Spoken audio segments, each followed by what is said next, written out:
الرجيم بسم الله الرحمن الرحيم فقد قال الله تبارك وتعالى في القرآن المجيد والفرقان الحميد يا نساء النبي لستن كأحد من النساء إن اتقيتن فلا تخدعن بالقول ألف صدق الله مولانا العظيم وبلغنا رسوله النبي الأمين الكريم ونحن على ذلك لمن الشاهدين والشاكرين والحمد لله رب العالمين اللہم نور قلوبنا بالقرآن وزین اخلاقنا بالقرآن وادخلنا الجنت بالقرآن ونجنا من النار بالقرآن۔ تمام تعریف و توصیف اس اللہ جل مجدہ الکریم کی ذات بابرکات کو جو خالق کائنات بھی ہے، مالک شہنشاہات بھی ہے۔ لاکھوں کروڑوں درود و سلام نازل ہوں اس نبی محتشم پر جس کی وجہ سے اللہ تعالیٰ نے ہم سبوں کا وجود فرمایا۔ حمد و صلوات کے بعد معزز محتشم سامعین کرام، السلام علیکم ورحمۃ اللہ وبرکاتہ۔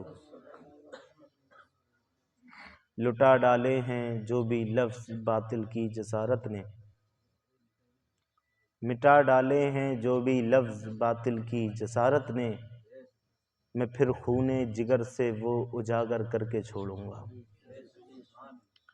مٹا ڈالے ہیں جو بھی لفظ باطل کی جسارت نے، میں پھر خون جگر سے وہ اجاگر کر کے چھوڑوں گا۔ پڑھاؤں گا لکھاؤں گا انہیں آگے بڑھاؤں گا، پڑھاؤں گا لکھاؤں گا انہیں آگے بڑھاؤں گا، میں اپنے بچے کو مناظر کر کے چھوڑوں گا۔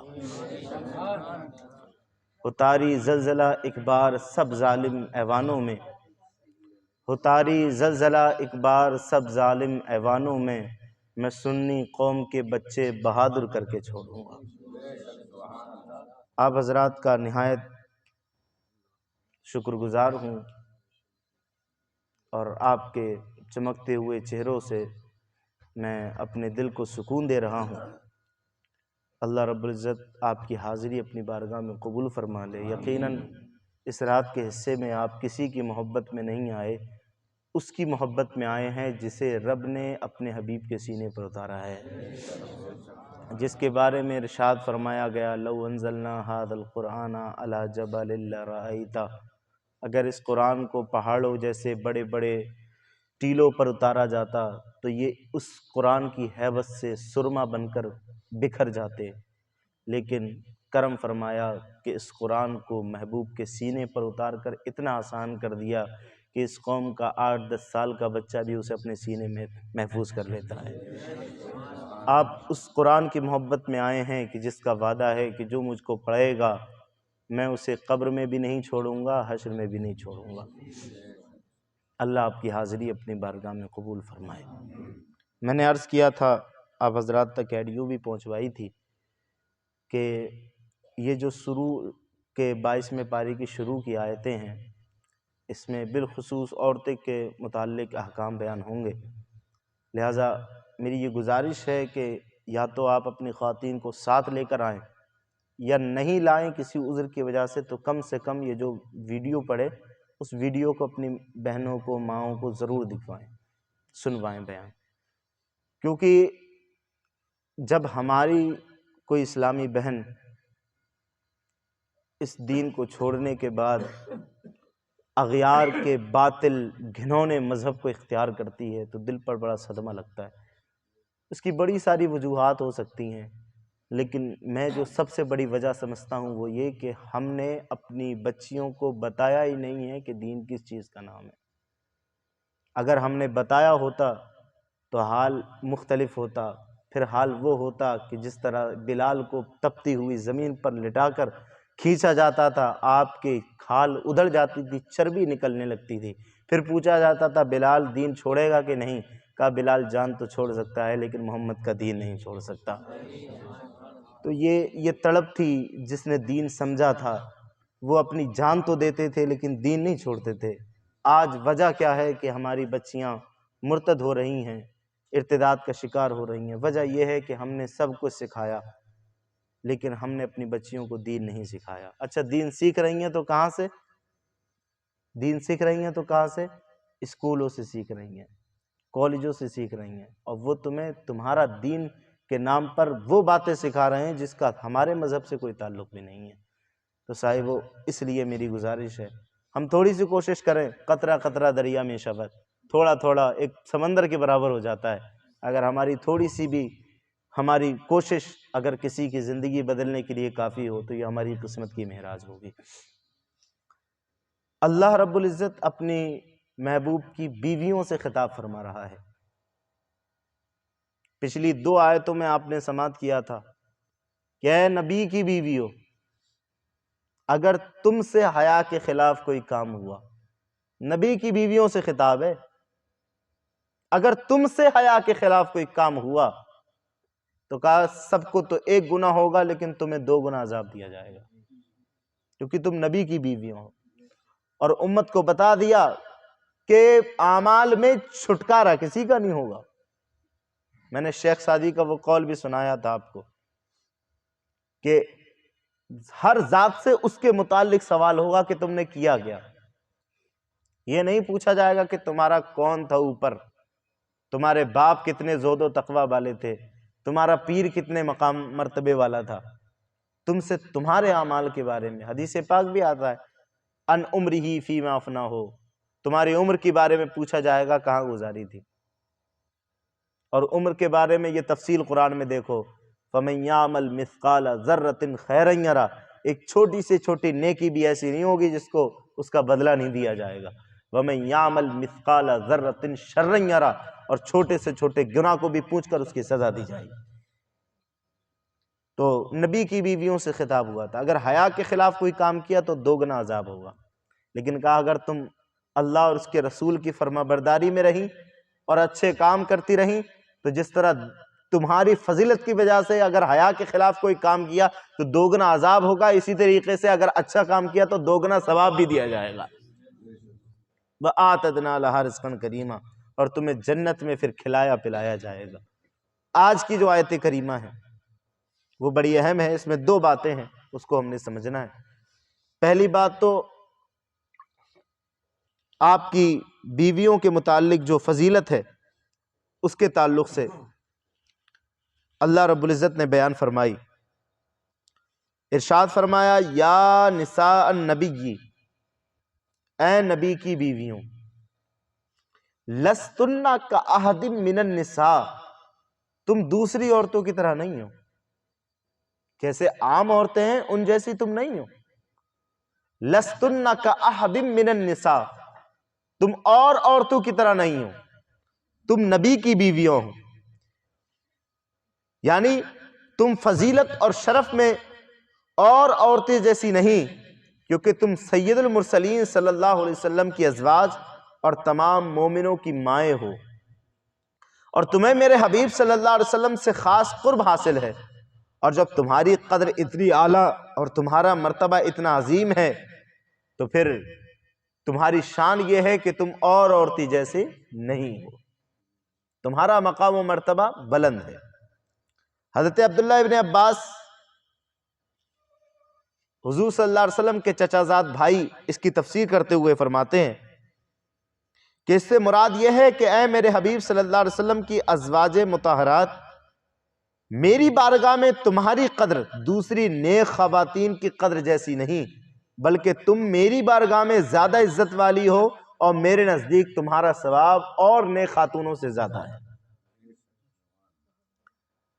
اب یہاں ہمیں یہ بھی غور کرنا ہے کہ کہا کہ تم عام عورتوں جیسی نہیں ہو، تو نسبت رسول صلی اللہ علیہ وسلم کی بنا پر عام عورتوں جیسی نہیں ہے، لیکن اپنے خود کے اخلاق کی وجہ سے بھی وہ عام عورتوں جیسی نہیں تھی۔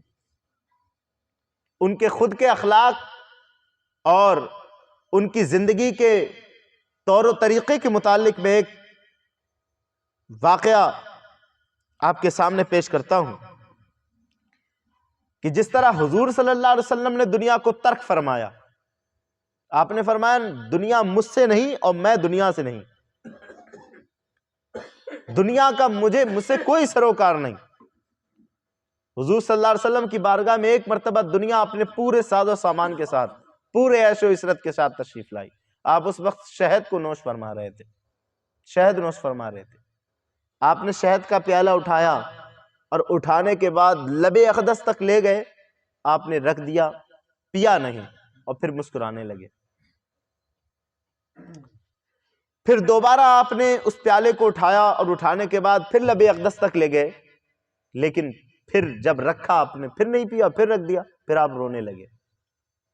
صحابہ بے قرار ہو گئے، کیونکہ نبی کی آنکھوں میں آنسو دیکھنا صحابہ کو گوارا نہیں تھا.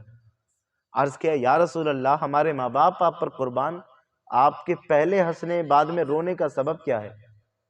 تو حضور نے ارشاد فرمایا پہلی بار جب میں ہنس رہا تھا، مسکرا رہا تھا، تب میرے پاس دنیا اپنے پورے ساز و سامان کے ساتھ آئی تھی، زیب و زینت کے ساتھ آئی تھی، اور کہا حضور مجھے قبول کر لیں.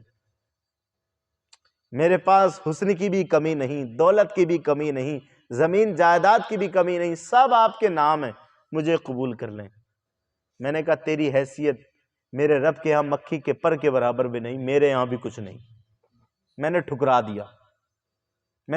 دیا. لیکن جب میں دوبارہ پیالہ پینے کے قریب ہوا، اس دنیا نے مجھ سے ایک بات کہی، کہا حضور آپ نے تو ٹھکرا دیا، لیکن یہ جو آپ کی امت ہوگی وہ میری وجہ سے آپ کو بھول جائے گی. جب میں نے یہ سنا تو میری آنکھوں میں آنسو آئے کہ میری امت اس دنیا جس کی وجہ سے میں نے دنیا چھوڑی، وہ دنیا کی وجہ سے مجھے بھول جائے گی. تو آپ نے دنیا کو بالکل بھی پسند نہیں فرمایا، آپ نے غربت کی زندگی اختیار فرمائی. حالانکہ حضور کے پاس فرشتہ آیا، مشکاہ شریف کی حدیث پاک ہے، حضور کے پاس فرشتہ آیا، کہا ان شیتا نبیا عابدا، اگر آپ چاہیں تو آپ فقیری کی زندگی اختیار فرمائیں، وَإِن شِئْتَ نَبِيًّا مَلِكًا، اور چاہیں تو آپ بادشاہت کی زندگی اختیار فرمائیں. عرض کیا، پہاڑوں نے عرض کیا یا رسول اللہ اگر آپ چاہیں تو ہم آپ کے ساتھ سونے کے بن کر چلیں. لیکن آپ نے حضرت جبریل سے مشورہ کرنے کے بعد ارشاد فرمایا مجھے اپنے امت کے غریبوں کا خیال ہے، میں غریبی اختیار کرتا ہوں. کبھی آپ نے امیری کو اہمیت نہیں دی. تو جو آپ کے ہمسر تھیں، جو آپ کی بیویاں تھیں، پھر انہوں نے بھی قناعت کا مشاہدہ کیا. آپ کے گھر میں کئی روز تک کھانا نہیں بنتا تھا، چولہا نہیں جلتا تھا، کبھی کھجوروں سے گزارا، کبھی فاقے پر فاقہ. تو جس طرح حضور کرتے تھے اسی طرح ازواج بھی کرتی تھی. بلکہ حضرت عائشہ صدیقہ رضی اللہ عنہا کے پاس بیت المال میں سے 80,000 درہم آئے تو آپ نے اپنی کنیز کو وہ درہم تقسیم کرنے کا حکم دے دیا. 80,000 درہم آئے بیت المال سے آپ کی خدمت میں. آپ نے کہا سب کا سب قربان کر دو، سب غریبوں میں تقسیم کر دو. کنیز نے ایک ہی مجلس میں وہ سارے درہم تقسیم کر دیے. جب وہ فارغ ہوئی تو حضرت عائشہ صدیقہ رضی اللہ عنہا نے ان سے کوئی چیز مانگی جس سے وہ روزہ افطار کر لیں، تو کنیز کو گھر میں کوئی ایسی چیز نہیں ملی جس سے حضرت عائشہ افطار کر سکتی. حضور صلی اللہ علیہ وسلم کی صحبت میں تھی. اب مطلب سمجھو، لستن کاحد من النساء، جتنا بڑا جگر تم رکھتی ہو دوسری نیک عورتیں نہیں رکھتی. 80,000 درہم ایک مجلس میں خرچ کر دیے راہ خدا میں. اسی لیے تو فرمایا کہ تم عام عورتوں جیسی نہیں ہو. اور حضرت ابو سعید فرماتے ہیں کہ ایک شخص ام المومنین حضرت عائشہ صدیقہ رضی اللہ عنہ کی بارگاہ میں حاضر ہوا. اس وقت آپ اپنا نقاب سی رہی تھیں.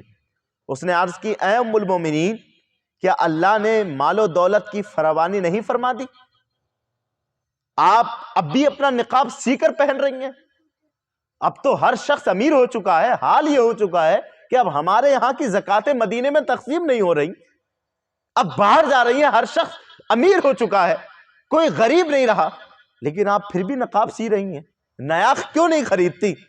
اب تو اللہ نے ہمیں امیری عطا فرما دی ہے.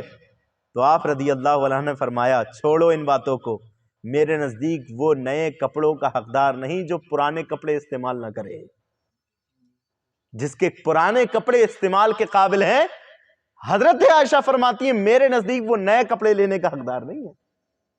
یہ قناعت کی زندگی آپ نے گزاری تھی. اسی لیے رب نے فرمایا اے نبی کی بیویو، تم عام عورتوں جیسی نہیں ہو، تمہارا جو حوصلہ اور تمہاری جو ہمت ہے اس مرتبے پر عام عورتیں نہیں پہنچ سکتی. جس طرح نبی نے دنیا ترک فرمائی اسی طرح تم نے بھی دنیا ترک کر دی. اور اسی لیے فرمایا وَأَعْتَدْنَا لَهَا رِزْقًا كَرِيمًا، ہم نے تمہارے لیے جنت میں رزق تیار فرمایا ہے.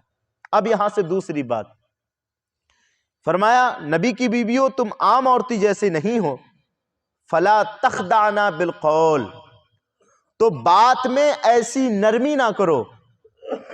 بات کرنے میں جب کسی غیر محرم سے تم بات کرو، ضرورت پڑ جائے شریعت کا مسئلہ سمجھانے کے لیے یا پھر اپنی امت کو تعلیم دینے کے لیے، تو کہا رب نے ارشاد فرمایا، حکم دیا فلا تخدعنا بالقول، تو اپنی باتوں میں نرمی نہیں ہونا چاہیے. کیوں؟ اس لیے فیطمع الذی فی قلوبہم مرض، اس لیے کہ دل کا روگی کچھ لالچ نہ کرے.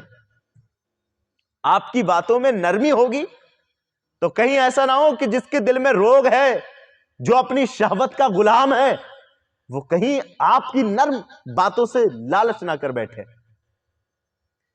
تو کہا بات کس طرح کرنا ہے؟ وَقُلْنَا قَوْلًا مَعْرُوفًا، تمہیں بات کرنا ہے تو اچھی طرح بات کرنا ہے، خیال کر کے بات کرنا ہے. صاحب صراط الجنان اس تعلق سے فرماتے ہیں کہ اس آیت کے اس حصے میں ازواج مطہرات کو ایک ادب کی تعلیم دی گئی کہ اگر تم اللہ کے حکم اور رسول اکرم صلی اللہ علیہ وسلم کی رضا کی مخالفت کرنے سے ڈرتی ہو تو جب کسی ضرورت کی بنا پر غیر مرد سے پس پردہ گفتگو کرنی پڑے تو اس وقت ایسا انداز اختیار کرو جس سے لہجے میں نزاکت نہ آنے پائے اور بات میں نرمی نہ ہو، بلکہ انتہائی سادگی کے ساتھ بات کی جائے. اور اگر دین و اسلام کی اور نیکی کی تعلیم اور واعظ و نصیحت کی بات کرنے کی ضرورت پیش آئے تو بھی نرم اور نازک لہجے میں نہ ہو. اس لیے کہ جس کے دل میں روگ ہو، جو اپنی شہوت کا غلام ہو، آپ کی نرم نازک بات کرنے سے کہیں وہ کچھ لالچ نہ کر بیٹھے، کہیں وہ اپنے دل میں کوئی بات نہ پیدا کر لے. اس لیے نبی کی بیویاں، حضرت علامہ ساوی فرماتے ہیں کہ ازواج مطہرات امت کی مائیں ہیں اور کوئی شخص اپنی ماں کے بارے میں بری اور شہوانی سوچ نہیں رکھ سکتا. علامہ ساوی فرماتے ہیں مائیں ہیں، مائیں، بلکہ فرمایا گا ماں سے بڑھ کر ہے.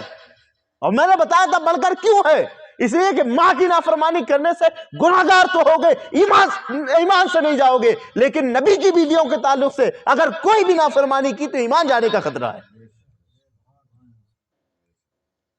کوئی سوچ بھی نہیں سکتا نبی کی بیویوں کے تعلق سے، کیونکہ وہ مائیں ہیں، بلکہ ماؤں سے بڑھ کر ہیں. پڑھنے لکھو تو کہا اپنی ماں کے بارے میں بری اور شہوانی سوچ رکھنے کا تصور بھی نہیں کر سکتا. اس کے باوجود ازواج مطہرات کو بات کرتے وقت نرمی برتنے سے منع کیا گیا تاکہ جو لوگ منافق ہیں وہ لالچ نہ کر سکیں، کیونکہ ان کے دل میں اللہ کا خوف نہیں ہوتا، جس کی بنا پر ان کی طرف سے کسی برے لالچ کا اندیشہ نہ ہو. اس لیے نرم لہجہ اپنانے سے منع کر کے یہ ذریعہ ہی بند کر دیا گیا. اب ذرا بتاؤ اور دل پر ہاتھ رکھ کر سوچو، نبی کی بیویوں کو جب حکم دیا گیا کہ وہ نرمی سے بات نہ کریں تو پھر ہماری اور آپ کی بہنوں کے لیے کیا حکم ہے؟ بدرجہ اتم یہ حکم ہوگا کہ نرمی سے بات نہ کریں. اب نرمی سے یہ نہیں کہ چلا کر یا کھسیا کر بات کی جائے، وہ لہجہ اختیار نہ کیا جائے جس سے انسان کے دل میں کوئی بات پیدا ہو. عفت اور پارسائی کی حفاظت کرنے کے لیے خواتین کے شان کے لائق کام، اس کے تعلق سے مشورہ دیتے ہیں حضرت علامہ صاحب صراط الجنان. کہتے ہیں اس آیت سے معلوم ہوا کہ اپنی عفت اور پارسائی کی حفاظت کے لیے خواتین کی شان کے لائق یہی ہے کہ جب انہیں کسی ضرورت اور مجبوری اور حاجت کی وجہ سے کسی غیر مرد کے ساتھ بات کرنی پڑ جائے تو ان کے لہجے میں نزاکت نہ ہو اور آواز بھی نرمی اور لچک نہ ہو، بلکہ ان کے لہجے میں اجنبیت ہو. بات کرنے میں یہ محسوس ہو کہ یہ جو ہم سے بات کر رہا ہے یہ اجنبی ہے، اور جب بات کرنے میں اجنبیت ہوگی تو دل کا روگی کبھی بھی روگ پیدا نہیں کر سکتا، اور آواز میں بیگانگی ظاہر ہو تاکہ سامنے والا کوئی برا لالچ نہ کر سکے، اس کے دل میں شہوت پیدا نہ ہو۔ اور جب سید المرسلین صلی اللہ علیہ وسلم کے زیر سایہ زندگی گزارنے والی امت کی ماؤں اور عفت و عصمت کی سب سے زیادہ محافظ مقدس خواتین کو یہ حکم ہے کہ وہ نازک لہجے اور نر انداز سے بات نہ کریں تاکہ شہوت پرستوں کو لالچ کا کوئی موقع نہ ملے، تو دیگر عورتوں کے لیے جو حکم ہوگا اس کا اندازہ ہر عقل مند شخص لگا سکتا ہے۔ آگے فرماتے ہیں دین اسلام کو یہ اعجاز حاصل ہے کہ اس نے پاکیزہ معاشرے کے قیام کے لیے نیز جو چیزیں اس راہ میں بڑی رکاوٹ ہیں انہیں ختم کرنے کے لیے انتہائی احسن اور مؤثر اقدامات کیے ہیں۔ ہمارا ہی مذہب ہے کہ جس نے عورتوں کی آوازوں کی بھی حفاظت کے طریقے بتائے ہیں۔ آج جو اس مذہب پر سوال اٹھا رہے ہیں، کہتے ہیں کہ اسلام کے اندر عورتوں کے ساتھ زیادتی ہوئی ہے، میں ان سے پوچھنا چاہتا ہوں کہ جس مذہب کے اندر عورتوں کی آواز اور بات کرنے کے طریقے بتائے ہو وہ مذہب کتنا پاکیزہ ہوگا؟ بات کرنے کا بھی طریقہ بتایا۔ اگر یہ طریقہ زندگی میں فالو کر لے ہماری خواتین تو کیا یہ جو زنا والے جو معاملات پیش آتے ہیں کبھی آئیں گے؟ کبھی نہیں آ سکتے۔ معاشرہ کو پاکیزہ کرنے کے لیے جو نظام ہمارے اسلام نے دیا ہے، دوسرا کسی مذہب کی یہ قوت اور طاقت نہیں کہ وہ یہ نظام پیش کر سکے۔ فرمایا فحاشی اور عریانی اور بے حیائی پاکیزہ معاشرے کے لیے زہر قاتل کی حیثیت رکھتے ہیں۔ دین اسلام نے جہاں ان چیزوں کو ختم کرنے پر زور دیا، وہی ان ذرائع اور اسباب کو بھی ختم کرنے کی طرف توجہ کی جن سے فحاشی اور عریانی بے حیائی پھیل سکتی ہے۔ جیسے عورتوں کا نرم و نازک لہجے میں بات کرنا مردوں کے دل میں شہوت کا بیج بونے میں انتہائی کارگر ہے۔ فحاشی بے حیائی کی طرف مائل کرنے والی عورتیں ابتدا میں اسی چیز کا سہارا لیتی ہیں۔ جو اپنی طرف مائل کرتی ہیں عورتیں، وہ پہلے نرم لہجے میں بات کرتی ہیں۔